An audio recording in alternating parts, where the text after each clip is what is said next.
Salut à tous ceux qui regardent. Petite vidéo où je vais vous faire voir un petit MOSFET qu'on trouve sur AliExpress. Malheureusement, aucune vidéo en français n'existe. Donc, je pense qu'une vidéo d'installation, de programmation et de comparaison avec ceci, le petit Titan que tout le monde connaît et apprécie, n'est pas de trop. Hop.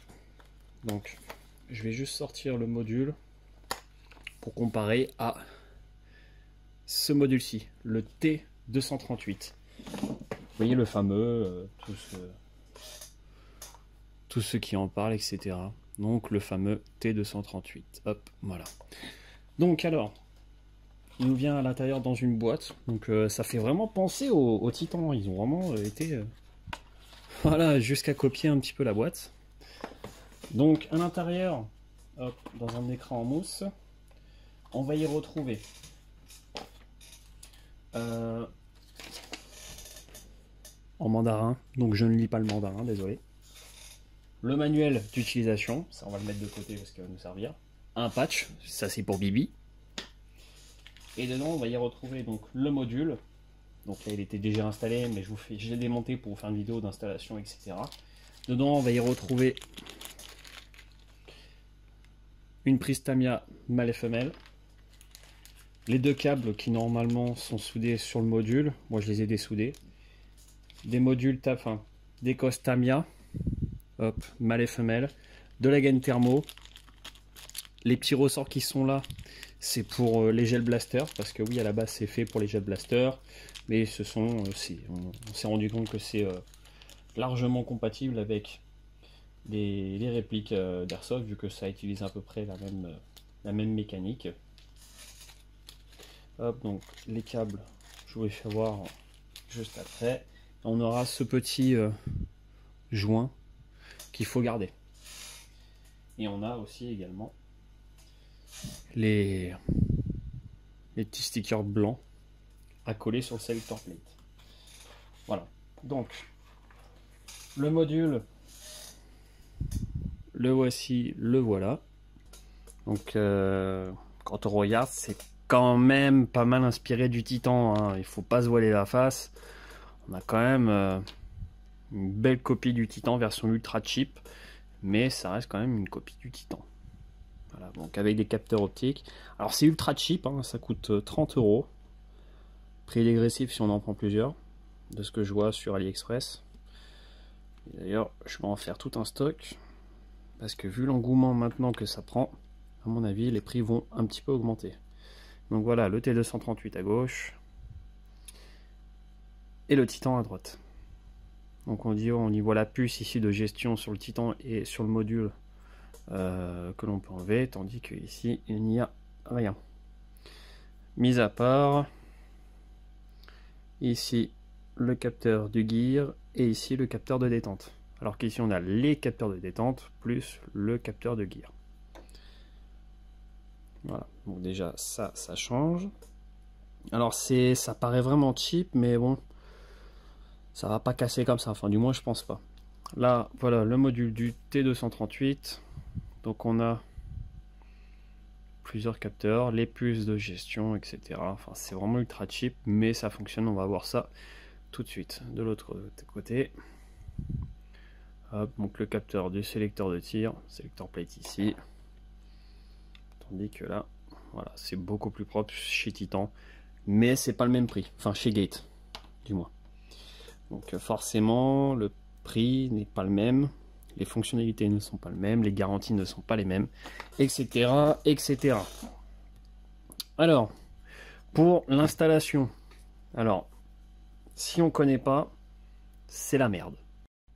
Donc je me suis mis correctement pour vous faire voir l'installation. Donc, il va falloir garder ici le safety lever, donc la sécurité mécanique, car oui, elle se fait mécaniquement sur ce MOSFET là.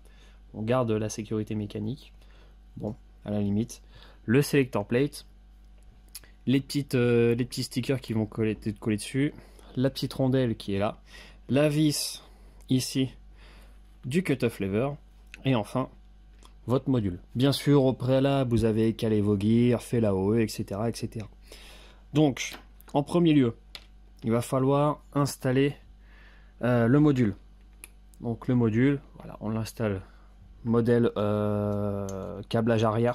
Il n'y a pas de câblage avant, ou du moins pas que j'ai vu. Ça s'installe comme tout MOSFET. Il y aura peut-être un ajustement à faire au niveau d'ici. Les câbles que je vous parlais tout à l'heure, donc le rouge vient se faire dessouder ici et le noir se faire dessouder ici. Pourquoi? Parce qu'en fait c'est pour les gel blasters, c'est une remontée automatique des billes de gel, les faire remonter automatiquement. Ici ça ne sert à rien. Bien que je pense que ça serait possible de le modifier pour les Amobox. Je dis ça, mais ça pourrait être pas trop mal. Hein. C'est à voir. À voir si on peut pas adapter ça dans une réplique.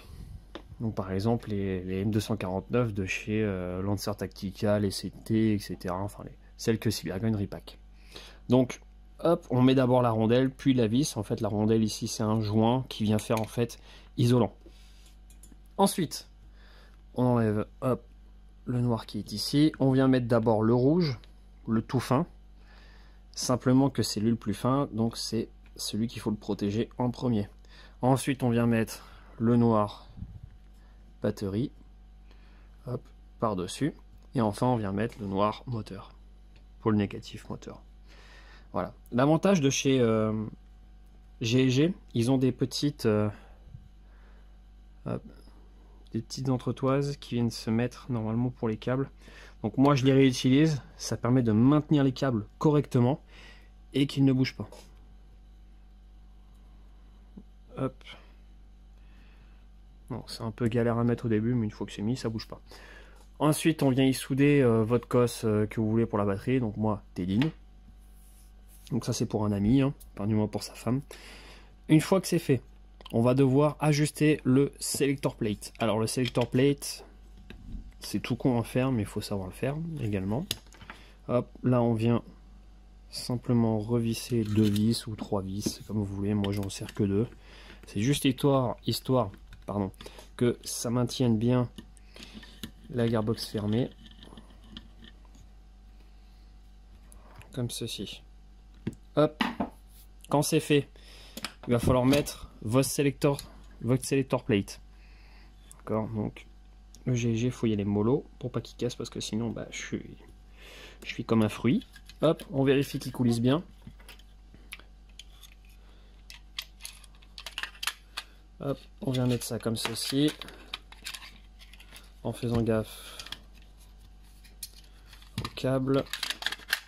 Comme ceci, on vient remettre par exemple la goupille à l'arrière.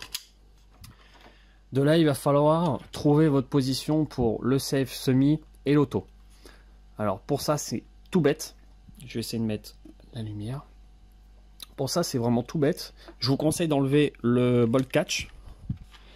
Et donc, on voit ici le selector plate. Alors, ici, il est en sûreté. Vous collez votre pointe ou que sais-je sur le selector plate sans trop forcer et vous faites une marque, clac, vers le haut. Ça va faire une première marque. Deuxième marque, pareil, vous faites la même chose. Troisième marque, pareil, vous faites la même chose. Donc vous avez votre position de safe semi-auto. Une fois que c'est fait, méga dur à enlever celui-là. Hop. Une fois hop, que ça c'est fait, on enlève la gearbox.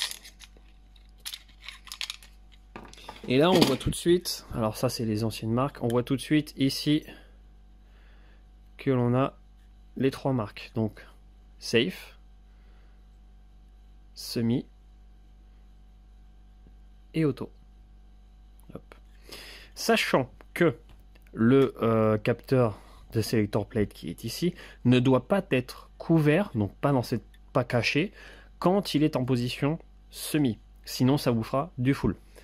C'est voilà, c'est le seul petit truc. Donc, quand c'est comme ça, on vient redémonter le selector plate.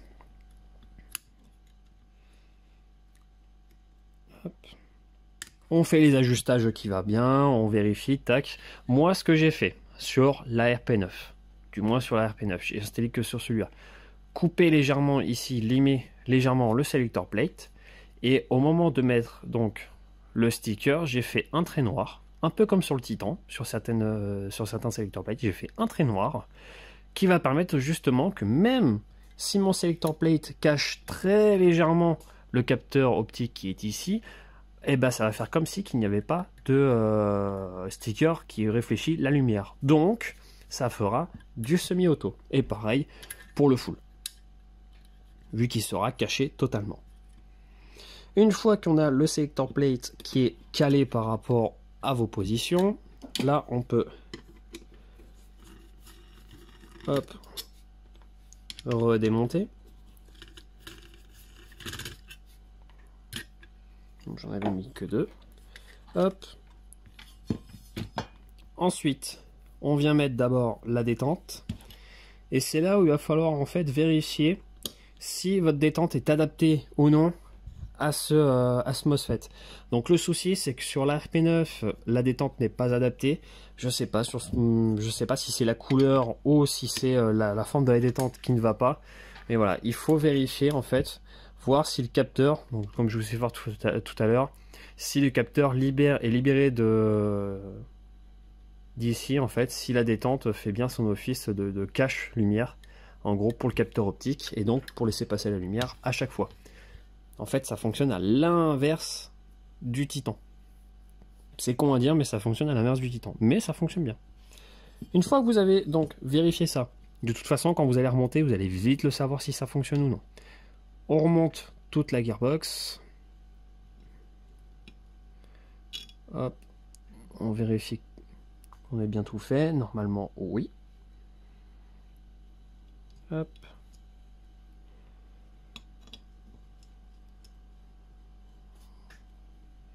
On n'oublie surtout pas, et je dis bien surtout pas, de remettre le safety lever parce que c'est lui qui va vous faire le mode sécurité, à moins que vous vouliez du semi en sécu. Donc on remet bien ce petit truc là. Je remonte la gearbox et on va vérifier, on va voir tout ce qu'il nous propose en mode de réglage.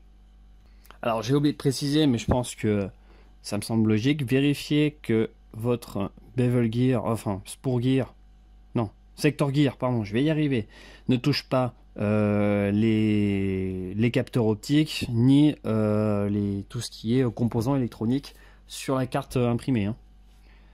Sur le circuit imprimé, carte imprimée, enfin bref. On remonte ça.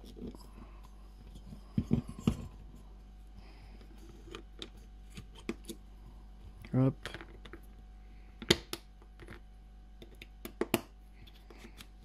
Voilà. Donc là, normalement, on est bon, on n'a plus qu'à refermer tout ça. Donc, pour le réglage, le livret se compose, hop, comme ceci, en mandarin et en anglais. Donc, c'est un idée designé pour les professionnels, Airsoft, Gel Blaster, etc. Bref, du blabla, description. Alors, je vais pas tout vous traduire, mais en gros, voilà, on dit qu'il y a plusieurs modules, etc. accessibles en 14.8. Donc c'est quand même un truc sympa, hein. Donc on a pour les V3, pour les V2, Trigger Sensor, Gear Sensor, Selector Plate Sensor. Donc de 7.4 à 14.8, ce qui est pas mal. Maximum Average Current 240 ampères, 100 ampères, etc. Donc on est quand même sur quelque chose de plutôt sympa. Voilà. Bon, ça on fait vraiment le vite fait. Ils nous disent M150 maximum au niveau des ressorts. Donc quand même M150, faut être un peu débile pour mettre ça dans une gearbox normale, si c'est pas du DSG par exemple. Donc là voilà, j'y viens. Programming, ce qui m'a posé pas mal de problèmes. En semi, en auto, gna gna gna, je vais vous faire voir une méthode que j'ai trouvée sur YouTube. D'ailleurs, je le remercie. Comment le programmer, en fait, tout simplement. Hop. Donc, ce qui va nous intéresser, c'est ça. En premier, donc en fait, quand on va rentrer dedans, vous allez voir, ça va faire 2 bips longs. Donc, c'est-à-dire que vous allez rentrer dans le mode programme. Premier petit bip, vous allez choisir la sécurité de batterie. Donc, en gros, ça va biper, le MOSFET va biper pour vous dire que la batterie est trop basse. Donc on a le choix entre 7/4, 11/1, 14/8, 9/6 ou complètement enlevé. Deux bips, on a le semi-mode. Donc en gros, on pourra choisir le semi, le binary et les bursts. Donc de 3 à 6. Ici, c'est pour le full. On verra que le semi, c'est binary, mais en mode full, on ne peut pas mettre de semi-binary. Ce qui est dommage pour ceux qui veulent faire safe, semi-binary en soi. Position of piston, plus communément appelé pré-cocking. En gros, le pré-cocking, ça va vous préarmer le piston, un peu comme sur les PSG1 Marui. En gros, quand vous allez au piston au repos, la première fois, le piston va s'armer, puis au deuxième cycle, taper, revenir, taper, revenir. Ceci, sur ce T238, c'est réglable sur 15 positions. Donc c'est vraiment à vous de voir au niveau des réglages.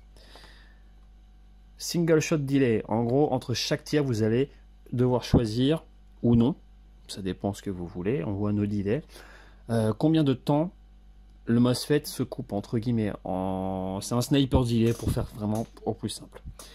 Firing rate, en gros, c'est la cadence de tir, donc de 50 à 100%, donc 100, 80, 70, 60, 50. Ça, c'est bien pour ceux qui ont des terrains qui ne veulent pas, qui veulent utiliser la rafale, mais non une grosse rafale de port, mais qui autorise la rafale un peu moins importante. Trigger mode, ça c'est pour régler la sensibilité de votre détente. Donc vous avez soit pas du tout sensible, donc vraiment quasiment appuyé à fond, soit comme ici, il faut un petit peu appuyer, mais pas trop non plus. On a le hog mode. Donc en gros, c'est quand on appuie un petit peu sur la queue de détente, ça vient faire du semi. Quand on appuie à fond, c'est du full. Un peu comme sur les P90, P90, vous switchez en auto, appuyez un petit peu sur la queue de détente, ça fait du semi. Appuyez à fond, ça fait du full. Un peu, même sur le modèle RS, sur le P90, ça fait ça. Le sélecteur type, ça c'est pour le V3, donc G36AK. Auto loading time, c'est ce que je vous disais tout à l'heure, c'est vous ajustez en gros quand vous tirez le remontée mécanique automatique sur les gel blasters. Il y a peut-être moyen de faire quelque chose avec ce genre de programme avec des chargeurs à remontée automatique. Je pense qu'il y a moyen de faire quelque chose pour ceux qui se connaissent vraiment en électronique. Alors, en test 11.1 2002 40C. Pour ce faire, il ne faut pas se mettre en safe ou en sécu, il faut se mettre directement en auto. Pour ce faire, quand vous branchez la batterie, appuyez directement juste après avoir branché la batterie sur la queue de détente. Donc, comme ceci. Deux bips longs. Premier bip, on arrive sur la protection de batterie. Donc moi, vu que c'est déjà réglé, vous voyez, bip, bip, bip, bip, à chaque fois, chaque nombre de bips correspond à chaque programme. Donc on va laisser retourner à 0 pour choisir 11.1. Hop, on appuie longtemps, ça prend 2, on reste appuyé, ça a validé. Le problème de ce MOSFET là, voilà, je vais y en venir aussi, il y a deux petits soucis entre guillemets. C'est-à-dire qu'une fois que vous avez réglé vos paramètres, enfin un paramètre, il faut débrancher et rebrancher la batterie et refaire cette étape. Donc c'est-à-dire qu'en gros, hop, on a choisi 11.1 pour la protection, on débranche, on réappuie sur détente. On va choisir le mode de tir en semi, par exemple le binary, donc 2 bips.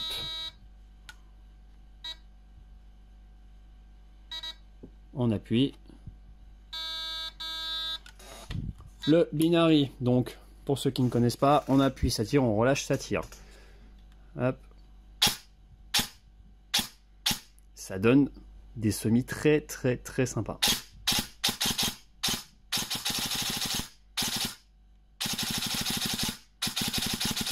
Voilà, et on reste en auto. Voilà, c'est plutôt sympa. Je vais remettre en semi.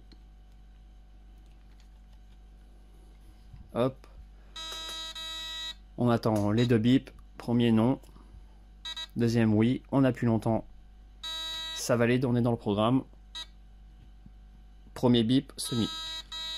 On vérifie. C'est good.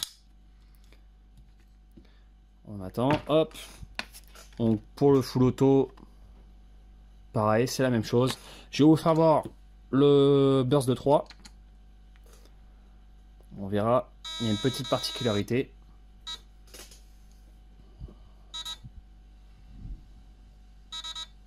On appuie. Donc c'est 3 pour 3 rondes. On appuie. Hop, et là on va avoir une rafale de 3. Ce n'est pas du tap burst. C'est la particularité de ce MOSFET, ce qui est en soi dommage.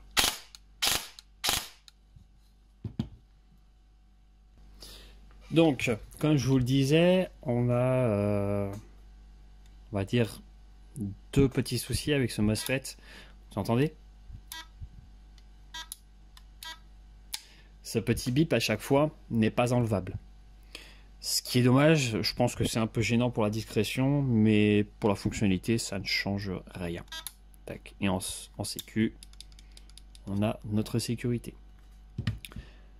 Petite chose à savoir également, l'active braking n'est pas réglable. L'active braking est fixe, ce qui peut être gênant pour ceux qui ne veulent pas avoir de moteur qui vont chauffer. Bien que le moteur a un peu de mal à chauffer, que ça soit quand même un bon moteur, je trouve ça vraiment dommage.